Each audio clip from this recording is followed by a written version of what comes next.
കടലോളം കരുതലെന്ന് ചുമ്മാ പറയുന്നതല്ല, മറ്റെല്ലാ വിഭാഗത്തെയും എന്ന പോലെ തന്നെ കടലിന്റെ മക്കളെയും ചേർത്ത് പിടിച്ചാണ് കേരള സർക്കാർ മുന്നോട്ടു പോകുന്നത്. വിവിധ പദ്ധതികളിലായി 11,000 കോടിയോളം രൂപയാണ് തീരദേശ വികസനത്തിനായി സർക്കാർ ചെലവഴിച്ചത്. കടലാക്രമണത്തിൽ വീടും ഭൂമിയും നഷ്ടപ്പെടുന്നവർക്കായി 2,450 കോടിയുടെ പുനർഗേഹം പദ്ധതി, 25 കോടിയുടെ അഭയം പദ്ധതി. കോവിഡും കാലാവസ്ഥാ പ്രശ്നങ്ങളും മൂലം തൊഴിൽ നഷ്ടപ്പെട്ട മത്സ്യത്തൊഴിലാളി കുടുംബങ്ങൾക്ക് നൽകിയ ധനസഹായം മാത്രം 180 കോടിയാണ്. ഏതാപത്ത് വരുമ്പോഴും സർക്കാർ ഇവർക്കൊപ്പമുണ്ട്.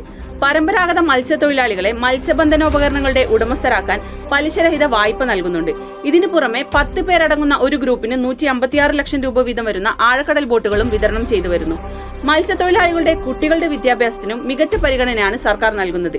ഇന്ത്യയിലെ തന്നെ ആദ്യ ഫിഷറീസ് സർവകലാശാലയായ കുഫോസ് ഈ മേഖലയിലെ വലിയൊരു നേട്ടമാണ്. ഇതോടൊപ്പം ഫിഷറീസ് ടെക്നിക്കൽ സ്കൂളുകളെ മികവിന്റെ കേന്ദ്രങ്ങളായി ഉയർത്തി. തീരദേശത്തെ സ്കൂളുകളുടെ അടിസ്ഥാന സൗകര്യം വർദ്ധിപ്പിക്കുന്നതിന് 93 സ്കൂളുകൾക്ക് 136 കോടി രൂപയാണ് അനുവദിച്ചത്. ഇതിൽ 69 സ്കൂളുകളുടെ നിർമ്മാണം പൂർത്തിയായി.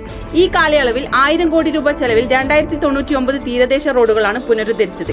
ഇങ്ങനെ നീളുന്നു കടലിന്റെ മക്കളോടുള്ള കേരള സർക്കാരിന്റെ കരുതലും കൈത്താങ്ങും. തീരദേശ ജനതയെ ഇങ്ങനെ ചേർത്ത് പിടിച്ച മറ്റേത് സർക്കാരുണ്ട് ഈ രാജ്യത്ത്?